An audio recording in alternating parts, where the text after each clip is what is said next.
दोस्तों, जो art line में आगे बढ़ना चाहते हैं, अगर उनको आगे बढ़ने के लिए इंस्पिरेशन की ज़रूरत है तो उनको कहीं ना कहीं से किसी न किसी आर्टिस्ट की बुक पढ़नी होगी, उनके बारे में जानना होगा, उनके पेंटिंग देखने होंगे, एग्जीबिशन देखने होंगे।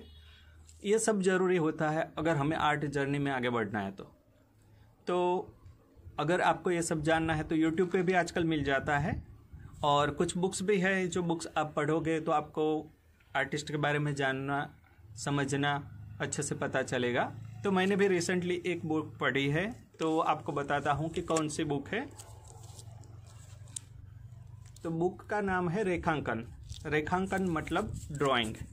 और जो आर्टिस्ट है जिनकी बारे में ये बुक है वो है रसिक लाल परीख, और उनकी बेटी उर्मी बहन परीख ने ही इनकी ये बुक में लिखा हुआ है और संकलन किया हुआ है। तो अब ये बुक्स के बारे में थोड़ा आर्टिस्ट की जर्नी हम जानते हैं।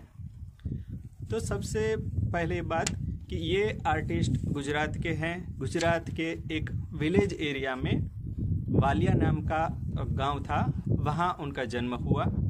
पिताजी मामलतदार थे।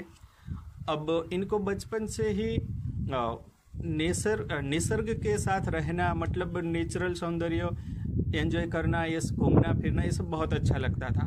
तब उनको पता नहीं था कि हाँ मुझे आर्ट ही उतना पसंद है और इसमें आगे बढ़ना है। पर ये था कि विलेज एरिया में जो भी नेचुरल सौंदर्य मिला उन्हें एंजॉय किया। और उसके बाद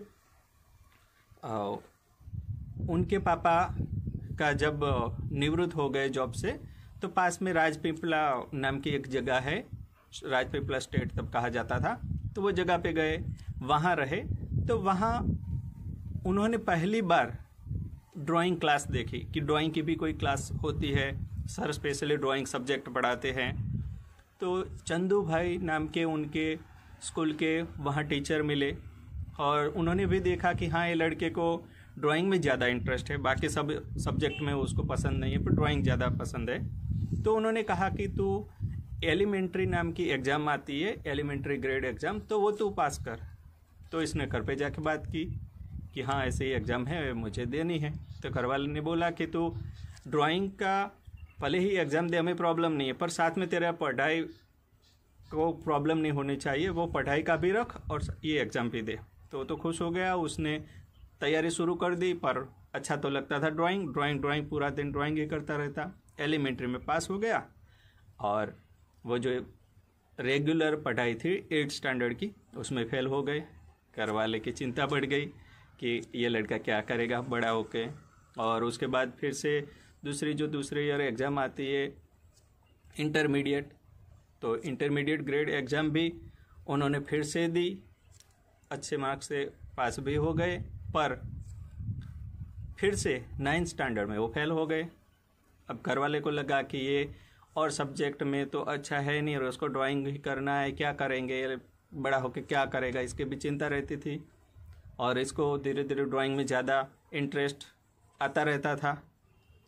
तब उनके बड़े भाई नगीन दास, वो टाइम पे गांधी जी ने साबरमती आश्रम स्टार्ट किया था, वहाँ अलग अलग प्रवृत्ति होती रहती थी। तो नगीन दास वहाँ थे, वहाँ सब लोगों की सेवा वगैरह करते थे। तो उन्होंने देखा कि हाँ यहाँ एक आर्टिस्ट है जो आर्ट में बहुत अच्छे हैं, और वो बाकी सब लोगों को भी ड्राइंग सिखाते रहते थे, अलग अलग बच्चों को इकट्ठा करके। उनका नाम था रविशंकर रावल।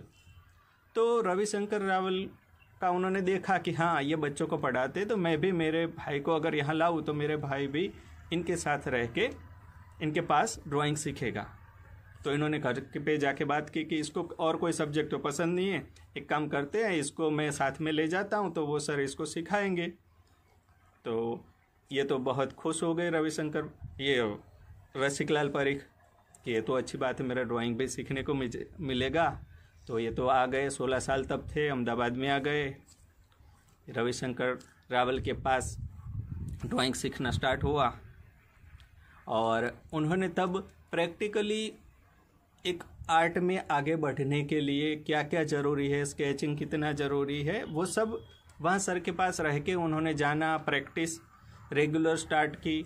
और एक ड्राइंग उन्होंने फर्स्ट ड्राइंग जो बनाया था और उसके बाद सर को बताया गुरुजी को कि गुरुजी ये मेरा ड्राइंग मैंने बनाया हुआ है। तो गुरुजी ने उसमें थोड़ा और ऐड करने को बोला कि तू ये चीज़ें ऐड कर दे। ऐसे ऐड करके बनाया, उनको लगा कि हाँ अच्छा हुआ। जो ड्राइंग का नाम था माँ का प्रेम। तो उसके बाद फिर और एक कुआं था जो टूटा फूटा हुआ कुआं, उस टाइप का उन्होंने अच्छा लगा कि हाँ ये जगह का मैं स्केच बनाऊँ। उन्होंने स्केच बनाया कर पे वहाँ आके अपने गुरु को बताया कि गुरुजी ये मैंने बनाया है। तो गुरु ने सजेशन किया कि एक काम कर, तो इसके अंदर पीकॉक ऐड कर दे। तो उन्होंने पीकॉक का भी ड्राइंग बना दिया और काफ़ी अच्छा उनको लगा कि हाँ अच्छा ड्राइंग बना है। उसके बाद वो टाइम पे ही मद्रास में एक एग्जीबिशन था। तो ये दोनों ड्राइंग गुरु ने बोला कि तू ये इसको दोनों ड्राइंग एग्जीबिशन में भेज। तो उन्होंने दोनों ड्राइंग भेजी और लकीली उनके साथ ये भी हुआ कि वो दोनों ड्राइंग सेल हो गई। और ये गुरु ने ही तब बताया अपने शिष्य को, वो तो तब रसिकलाल पारीख तो गांव थे, तो उनको बताया कि पत्र लिख के कि हाँ तुम्हारे दो ड्राइंग जो भेजे थे वो बिक गए हैं। तो इनको भी अच्छा लगा और करवाले को भी लगा कि नहीं चलो ये ड्राइंग लाइन भी ऐसी है कि जिसमें आगे जाके बच्चा कमा सकता है। तो थोड़ी और छूट मिली कि हाँ चलो तुम ये आर्ट लाइन में करो, तुम्हें जो ठीक लगता है वो करो। थोड़ा कुछ टाइम के लिए अहमदाबाद रहे, 3 साल जितना अहमदाबाद में गुरु के साथ रविशंकर रावल के साथ रहे, सीखे। फिर इन्होंने देखा कि अभी इसको और आगे ड्राइंग सिखाने की ज़रूरत है। तो तब मद्रास में आर्ट स्कूल खुली थी, वहाँ देवी प्रसाद राय चौधरी बंगाल के, तो वो सिखाते थे ड्राइंग। तो इनको लगा कि हाँ चलो इसको इनके पास भेजता हूँ। तो वहाँ रसिकलाल पारीख को भेजा गया। वहाँ भी वो 3 साल तक वहाँ भी पढ़े, उनके पास से वॉश टेक्निक, फिर स्केचिंग में ज़्यादा प्रैक्टिस, ये सब रेगुलर रहा। ह्यूमन स्टडीज़ की, फिर स्ट्रिपलिंग वर्क किया, क्रॉकविल से वर्क किया, ये सब बहुत प्रैक्टिस उनकी हुई। और वहाँ भी उनको काफ़ी अच्छा लगा। उनके पास से थोड़ा शिल्प वर्क भी सीखे। और उसके बाद इन्होंने अपने गुरु ने फिर से एक बार बोला कि अभी तू आगे बॉम्बे में sir J school of art है, वहाँ जाके स्टडी कर। तो फिर ये वहाँ गए, 2 साल वहाँ रहे। वहाँ रह के अच्छे से जगन्नाथ अहिवासी के पास से और ड्राइंग में डेप्थ सीखी, स्केचिंग वगैरह, इलस्ट्रेशन वगैरह, बहुत सारे प्रैक्टिस वहाँ रेगुलर हुई, तो और ज़्यादा सीखने को मिला। फिर वापस ये अहमदाबाद आ गए। अहमदाबाद में आके उन्होंने शुरुआत में तो CN विद्या विहार नाम की जगह है, तो वो स्कूल में ही उन्होंने ड्राइंग का स्टार्ट किया। पार्ट टाइम जॉब स्टार्ट की कि सिखाया। और वही टाइम के आसपास ऐसा था कि ड्राइंग में जिसको गवर्नमेंट ने ऐसा किया था कि उन्होंने ड्राइंग का स्पेशली एग्ज़ाम वगैरह दिया हुआ हो, तो वही ड्राइंग के टीचर बन सकते, बाकी नहीं बन सकते। तो वो टाइम के आसपास ही ऐसे अहमदाबाद के अंदर भी एक आर्ट का स्पेशली सिखाना स्टार्ट हुआ। और उसके बाद कुछ टाइम के बाद Ahmedabad CN Vidya Vihar, Ahmedabad CN college, जो ड्राइंग की कॉलेज, अच्छी कॉलेज है, वो स्टार्ट हुई। और वहाँ भी इन्होंने ड्राइंग का सिखाया। उनको आगे भी जाने के लिए ऐसे मौका मिलता था कि हाँ वो बड़ौदा में उनको शिल्प में प्रोफेसर के लिए बुलाया गया, पर इनको लगा कि नहीं, मैंने अहमदाबाद में स्टार्ट किया है और अहमदाबाद में कुछ आर्टिस्ट सीख रहे हैं, तो वो स्टूडेंट को मैं सिखाऊँ और सिखाऊँ। तो वो वहाँ बड़ौदा में नहीं गए, यहाँ ही रहे और यहाँ ही उन्होंने प्रैक्टिस, खुद की ड्राइंग की भी प्रैक्टिस रखी और अपने स्टूडेंट को भी सिखाते रहे। इनका खुद का मानना था कि हाँ मुझे एज ए आर्टिस्ट आगे बढ़ने का बोले या क्या अच्छा लगता है, शिक्षक या एज ए आर्टिस्ट, तो वो खुद पसंद करते थे कि नहीं, मुझे एक शिक्षक ही रहना है, मुझे बच्चों को सिखाते ही रहना है।